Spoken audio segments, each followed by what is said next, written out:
Okay, so understanding bank account in a kind of a simple way and how that applies to back pain, back injuries, disc bulges, herniations, sciatica, whatever it may be, but also kind of demystifying the idea of good days versus bad days and why that occurs.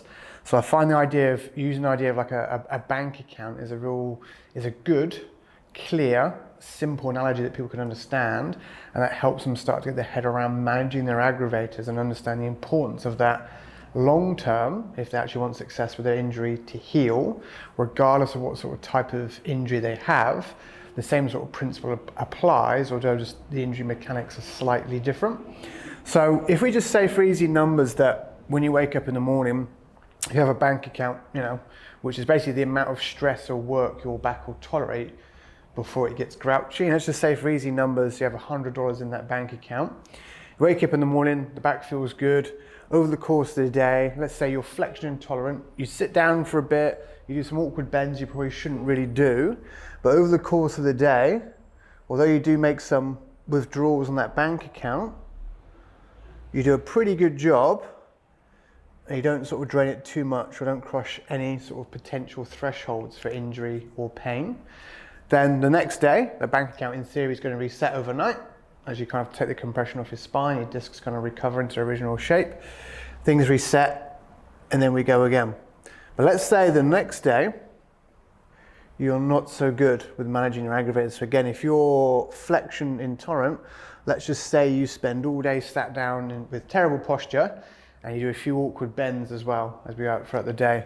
So let's say we start here, we sit with horrible posture, and then we start to drain this bank account down, and we'll start to cross a threshold here where we talk about things like muscular inhibition or arthrogenic muscular inhibition. So what we mean by that is that as we go into bad positions or expose ourselves to pain triggers and aggravators, as we build up that pain sensitivity, it can physically start to impair the muscles we need in our core and particularly our glutes to help bear some of that load and spare the back as much as possible.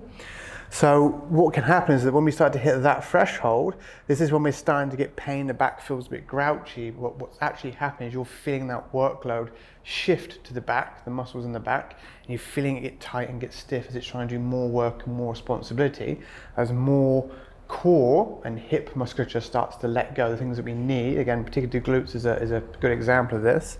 So that workload has to go to the back. So when we start to get to here, and the back's starting to get grouchy, but you don't take heed of it or you're not really aware of what it means, so you still continue to sit with bad posture throughout the course of the day, maybe do a few extra awkward, horrible, nasty bends, and now we're really starting to irritate it and annoy it, and we come right down to here, we're almost drained the bank account completely, and now we're in the process of getting some sort of tissue damage. So that's where something might completely let go for a split second, you get that kind of that catch of pain, that grab, that kind of buckle that happens. Or it could be, say for example, if you have like end plate damage, you might have spent the whole day irritating and compressing those end plates and damaging them. And now we're at the point where that material now, in the actual disc, it's in the vertebrae itself, the scaffolding is really starting to break down now because you've exceeded its safety margin or its safe tolerable level, and now we're really starting to break down. So once we get to here and we've really drained the bank account, we get down to zero, this is when we're in real trouble. We've got massive significant pain, feel like we can barely move, every move is catching you, it's horrendous, you're not sure what's going on. But of course also because we've now drained down to zero, the next day, the bank account's going to be significantly lower. So the next day, you're going to feel terrible as well because you've drained it so much. You might only start that day after a bit of recovery. Obviously, probably your bed's pretty good. You might only start that bank account now more at sort of almost like $50. So you've got very limited exposure left or stress balance left before you start shutting things down. That whole process is going to kick off again. So the idea of a bank account and understanding that your particular pain triggers and aggravators deplete that bank account, and that bank account is finite, but also varies a little bit day to day, is a really important concept to demystify back pain and understanding why you have good days versus bad days. Because I can guarantee on the days you're having you're having a good day and the back feels good, you've had very limited exposure to whatever your particular aggravators are. Again, the key point in there is your particular aggravators. So each person is slightly different. That's why with provocation testing, we need to see what your particular pain triggers and aggravators are, and then we can sort of work into your day-to-day movements and see where they're occurring so that we can limit this bank account expenditure. The other thing to consider as well is with rehab exercise, even things like McGill's Big 3, they do make a slight depletion on that bank account because of the day it is stress, although it is positive training stress, it is a stress and depletion on that bank account. The idea with those is that we take a little bit out to invest it so that the next day we build that bank account a little bit bigger. So we might go from $100, we might build up over the course of a couple of weeks to 150 to 200, 250. And then our goal then with your training is to build a bank account big enough to sustain the things that you want to do, whether it's day to day, getting back into sport, wherever it may be. But the most important thing is to understand how those aggravators deplete that bank account. The more depleted that bank account is, the lower it gets, the more pain you will feel.